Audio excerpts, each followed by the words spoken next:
Okay, so we are joined by MelFest producer Christer Björkman. Hello. Hi, good evening. It's semi-final 4 rehearsals. Now you've seen all the songs, you've seen all the staging. Yes. Looking back at this year, how do you feel about the songs that were in the contest? I feel very, very confident that we will have a great final. Most of the songs that I expected to go through have gone through. I would say that last week was kind of surprising, because it all of a sudden it turned very traditional.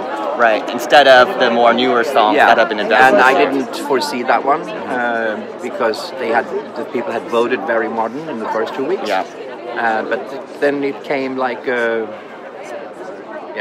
reaction to that, I guess. Yeah. So now it's sort of becoming sort of a very normal year, you know, a little of this, a little of that. Yeah, the first 2 weeks were very, I have my expectations of how Sweden usually votes, but they voted the way, like, I, as a fan, loved for the results to be. And then week 3 was definitely an interesting week.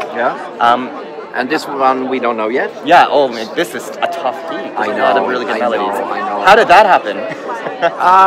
Well, you know, it's like you need to keep the show alive for 4 weeks. The interest there. Yeah, and you need to keep some goodies for the last week so that people still sit there. I feel like this week there's no toilet break song. Like, you want to see every single song, at least for the casual fan. But there's been a lot of critique just overall on this season of Melodifestivalen in regards to not necessarily the songs, but things around the songs. Do you have any comments on that? Not really. It's normal. I think it's good that people react. We will look at it afterwards, as we always do, and we will look at things that worked, things that didn't work, and then we also have to sort out in this so-called criticism, because a lot of it is drama.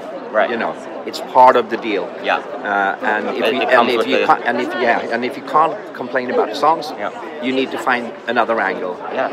Well, the thing is, the bigger something is, the more people comment, and of course, naturally, there will be some good comments and some bad comments. And this is a huge production that has a lot of international interest. It's absolutely like that. And when you have 3 million viewers and 3 million opinions, you can easily find some that are bad, and then it gets put under the magnifying glass. The other issue is the app voting. There's a lot of critique on the app voting, and potentially that it's a lot of young people that use it, and songs that maybe a more mature audience would love wouldn't advance per se. The interesting bit is that to be able to use the app, you have to register.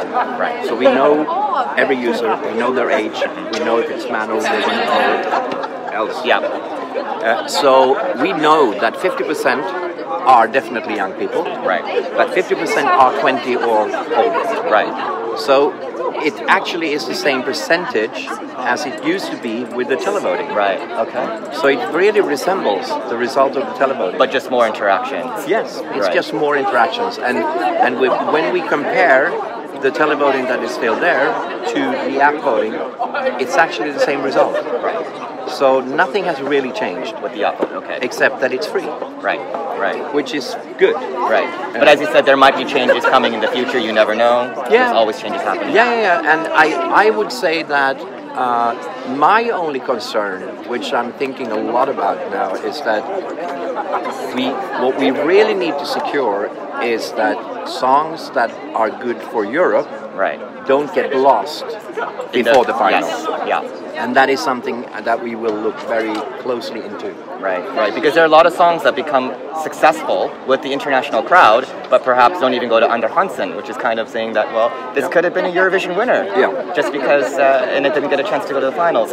But I think you're right. I think this grand final, with the songs that are advancing, will be probably one of the best grand finals in a while for Melodifestivalen. I agree. I think it's going to be really strong. And a lot of the right songs. Filled with hits. Absolutely. Thank you so much for your time, Christer, and we'll see you in Stockholm. Yes. Thank you.